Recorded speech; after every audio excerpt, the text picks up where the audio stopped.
Bonjour à tous, le dernier point de Demain nous appartient. Notre actualité du jour portera sur Demain nous appartient. Spoiler. Nathan se prépare-t-il à affronter des temps sombres? Quoi de neuf? Nathan s'apprête à vivre des heures sombres dans Demain nous appartient sur TF1 début janvier 2024. Il termine toutefois 2023 sur une note plutôt positive. Que se passe-t-il avec lui? Nathan, Adair Gabelais, a complètement changé en 2023 dans Demain nous appartient sur TF1 après avoir vraiment fait la connaissance de sa sœur Julie, Lou Noéry. Cela apporte un vent de fraîcheur dans sa vie, même si son père, Bruno Paoletti, Kevin Levy, a eu les plus grandes difficultés à arrêter de boire et à trouver sa place professionnellement. Fin 2023, le fils avec qui il partageait l'appartement avait encore la grippe.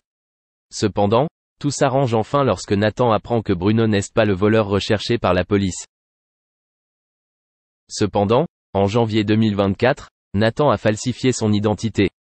S'il peut s'agir d'une astuce triviale pour obtenir quelque chose auquel il n'a pas droit, cette contrefaçon peut prendre un aspect plus controversé. En effet, comme il l'a prouvé au fil des années, Nathan est colérique et agit rapidement avant de réfléchir. Dans la suite de janvier, Luna, Paloma Reno, l'approche stratégiquement. Cela pourrait être un gros problème, car elle semble vouloir rendre Dorian jaloux du gars avec qui elle sort depuis l'été. Pour rappel, il y a quelques mois, Nathan était sorti avec Luna, une serveuse de plage, mais il ne l'intéressait pas. Dorian est plutôt en couple avec Camille. Ainsi, quelles que soient les motivations de Luna, Nathan peut être naïf et se sentir blessé si la jeune femme ne se soucie pas vraiment de lui. Cependant, après cela, Luna et Dorian ne seront plus en phase. Nathan profitera-t-il de la malchance de Luna pour la séduire? Merci d'avoir regardé et à la prochaine vidéo. N'oubliez pas de vous abonner à notre chaîne. En attendant, dites-nous ce que vous en pensez dans la section commentaires ci-dessous. Au revoir. Entre le tournage de Les 12 coups de midi et son quotidien épuisant, Jean-Luc Reichmann vient de commettre un impair lourd de conséquences. Lorsqu'on regarde ce montage des différents génériques de Les Amours, personne ne dissimulait les larmes.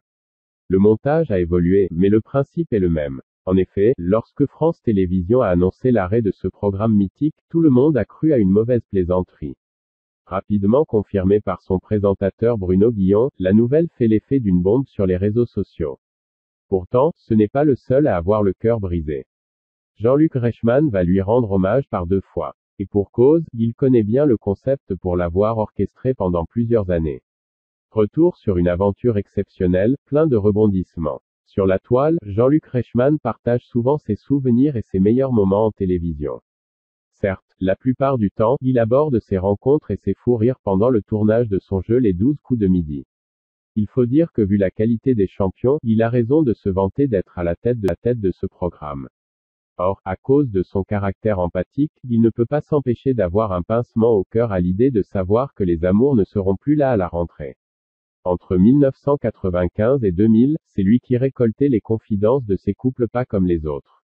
Même s'il avait la confiance des téléspectateurs, sa tâche de naissance a eu raison de la poursuite de sa carrière dans le service public. Comme vous pouvez le constater, elle était dissimulée sous une tonne de maquillage. Lassé de jouer le rôle du genre idéal, Jean-Luc Reichmann décide de claquer la porte. Mais loin d'être amer surpassé, il nous montre qu'il n'a rien oublié de ces moments hors du commun avec les candidats. Une page se tourne. Je viens d'apprendre une bien triste nouvelle. Il y a 26 ans, nous débutions une aventure merveilleuse ensemble, avec vous, qui se termine aujourd'hui. Plus de 5 ans de bonheur à présenter les amours qui m'ont permis également d'en être là où je suis, mais Jean-Luc Reichmann n'est pas le seul à avoir un avis tranché sur la question. Invités à réagir, les chroniqueurs de TPMP s'écharpent sur l'arrêt de l'émission de France 2. Certains jugent qu'il était temps de tourner la page. D'autres ont le parfum de la nostalgie qui domine leurs pensées. En tout cas, comme toujours, Baba consulte